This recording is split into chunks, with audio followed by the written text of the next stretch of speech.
ફૂલ shoulder વિશે જાણ્યું હતું, બરાબર. આજે આપણે ગળા વિશે જાણશું, પછી હું તમને ડીપમાં આર્મહોલ વિશે પણ સમજાવીશ, બરાબર છે. તો હવે ફૂલ ડીપ ગળું અને પેક ગળું કોને કહેવાય એ હું તમને સમજાવું.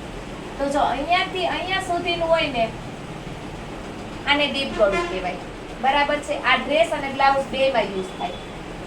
અને આને પેક ગળું કહેવાય, બરાબર છે. આ તમે કોઈ પણ એવી કુર્તી અને બ્લાઉઝ બે પેકમાં આવે છે, ખબર છે, તમે જોઈ હશે પ્રિન્સેસમાં આ રીતે. તો ડીપ ને પેક ની તમને ખબર પડી. આને ડીપ ગળું કહેવાય અને આને પેક ગળું કહેવાય. હવે ડીપ ને પેક ગળું જે છે એ ડીપ ગળું ક્યાં સુધીનું હોય અને પેક ગળું ક્યાં સુધીનું હોય એના વિશે હું તમને કહું. તો જો 5.5 થી ઉપર જે જાતું હોય ને એ પેકમાં આવે. પછી 6, 7, 8, 9, 10 આ બધા ડીપમાં આવે. તમારે જોઈ લેવાનું ચાર્ટમાં કે આપણે 5 થી ઉપર જે જાય છે તો એ પેકમાં આવે છે કે ડીપમાં આવે છે. તો તમારે એનું સૂત્ર લેવાનું. પછી 6, 7, 8, 9, 10 આ રીતે કોઈ પણ તમારું ગળું આવતું હોય, કસ્ટમર તમને એવું કહે છે કે મારે 6 નું ગળું કરવું છે, તો તમારે જોવાનું કે પેકમાં જાય છે કે ડીપમાં જાય છે. તો 6 ઇંચનું ગળું હોય તો ડીપમાં જવાનું છે, તો તમારે એ સૂત્ર લેવાનું. અને 1 પછી 2, 3, 4 અને 5 આ બધાય તમારા પેકમાં આવશે, બરાબર છે. જ્વેલ નેક હું તમને જે કહેતી હોય ને કે જ્વેલ નેક છે, પેક નેક છે, આ બધાય પેક નેકમાં જશે અને આ બધાય ડીપ નેકમાં જશે.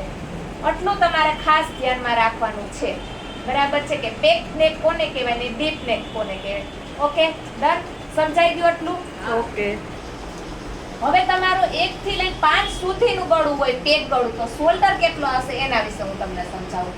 તો જો કોઈ કસ્ટમર આવે તો તમને એવું કહે કે મેડમ મારે પેક ગળું કરવું છે, બરાબર છે, તો પેક ગળામાં શોલ્ડર કેટલું આવે તમારે જોવાનું છે. કોઈ શોલ્ડર છે ને માનો કે 3 થી સ્ટાર્ટ થાય છે, 3, 3.25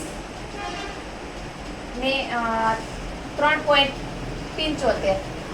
3.75 એટલે 4 નો શોલ્ડર થઈ ગયો. હવે એ જ રીતે એની જગ્યાએ તમે અહીંયા 4 લગાડી દો, બરાબર. 4.25, 4.50, 4.75. તો વધી તમારે કોઈ પણ કસ્ટમર હેવી સાઈઝનું હોય ને તો તમારે એ રીતે શોલ્ડર લેવાનો રહેશે, બરાબર. 4 થી લઈ અને 5 ઇંચની અંદર શોલ્ડર લેવાનો રહેશે. શોલ્ડર એટલે એની આપણે નેક ગળા હોય ને ત્યારે તમારો શોલ્ડર છે ને ફૂલ આવશે, અહીંયા સુધીનો આ રીતે આવશે. પછી તમારું માનો કે 6 થી લઈને 10 ની અંદરનું ગળું હોય ડીપમાં, તો તમારો શોલ્ડર જેટલું તમારું ગળું હોય છે ને એટલો શોલ્ડર તમારો નાનો આવશે. માનો કે તમારો 10 નો શોલ્ડર હોય, 10 નું તમારું ગળું હોય તો તમારો શોલ્ડર 3 નો રાખો તો એ પડવાનો જ છે, બરાબર છે. એટલે એ તમારે એનું જે સૂત્ર છે ને એ જોવાનું છે કે 10 ના ગળામાં આપણો કેટલો શોલ્ડર આવે.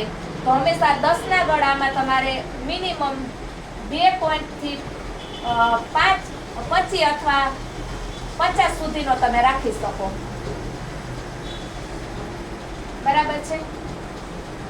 આટલો શોલ્ડર તમે રાખી શકો. પછી આનાથી તમે વધારે શોલ્ડર રાખવા જાશો ને તો શોલ્ડર તમારું પડશે, એ ફાઇનલ છે. હા, ઓકે, એટલું ક્લિયર થઈ ગયું. તમે ડ્રેસ બ્લાઉઝમાં આ થિયરીથી હાલવાનું રહેશે તમારે. ઓકે, હવે જે મેં તમને ડ્રેસ બતાવ્યો હતો ને એ ડ્રેસ